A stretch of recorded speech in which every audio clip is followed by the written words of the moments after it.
Welcome to Tony Byrne's View with news you can use. Tony has over 32 years of experience as a chartered financial planner and wealth manager. Tony's passion is to help you retire early and live the life of your dreams with no financial worries. Now to today's episode. How to save income tax on investment bonds using the 5% rule. One of the great attractions of investment bonds is your ability to take deferred income of up to 5% a year of the original capital invested without any immediate charge to income tax. Unfortunately, however, this is a much misunderstood rule, so there are a number of banana skins to slip on if you do not do your homework first.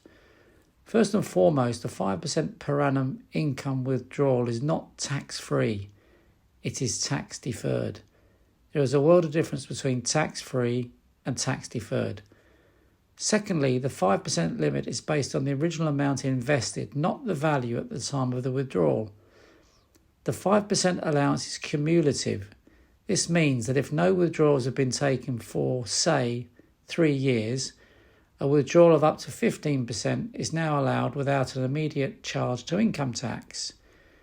When you surrender, or in cash, more than the cumulative 5% per annum withdrawal limit, remember based on the original amount invested, you create a chargeable gain or chargeable event, which isn't to be confused with a capital gain.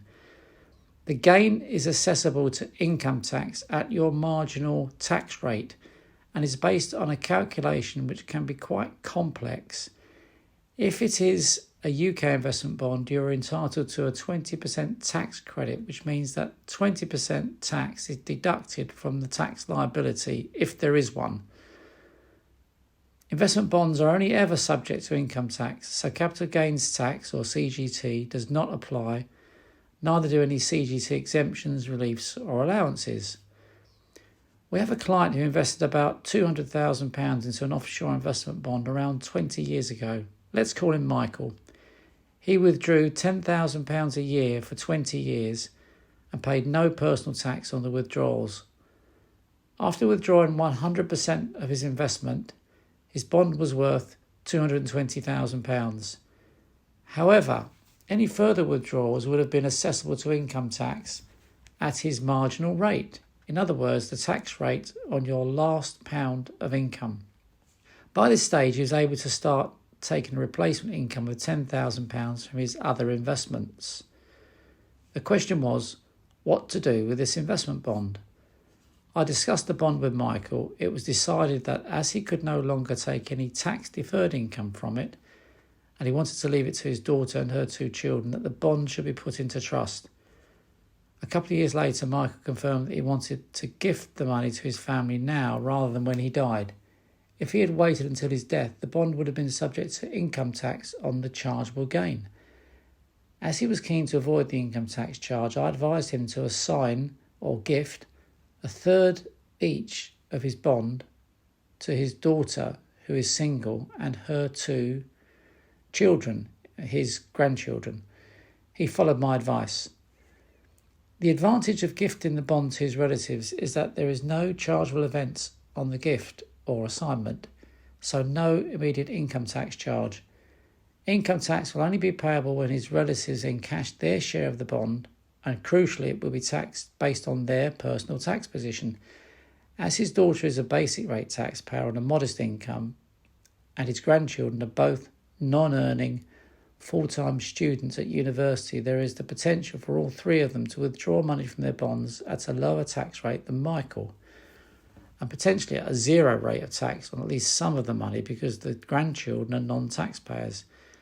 So instead of Michael suffering an income tax charge on death at rates of up to 45%, I estimate conservatively that the potential income tax payable by his relatives when they sell their share of the investment bond will be no more than 20% and probably less.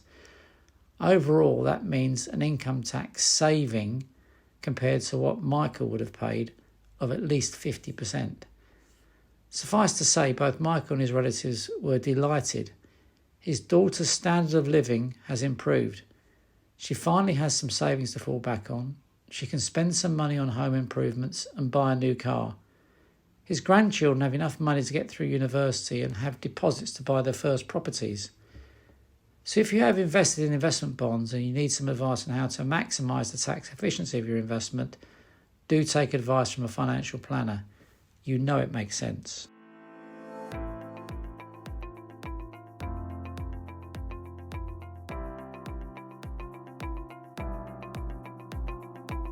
Thank you for listening to today's episode. If you enjoyed it, don't forget to share it with your friends and family. For more information, head to www.wealthandtax.co.uk.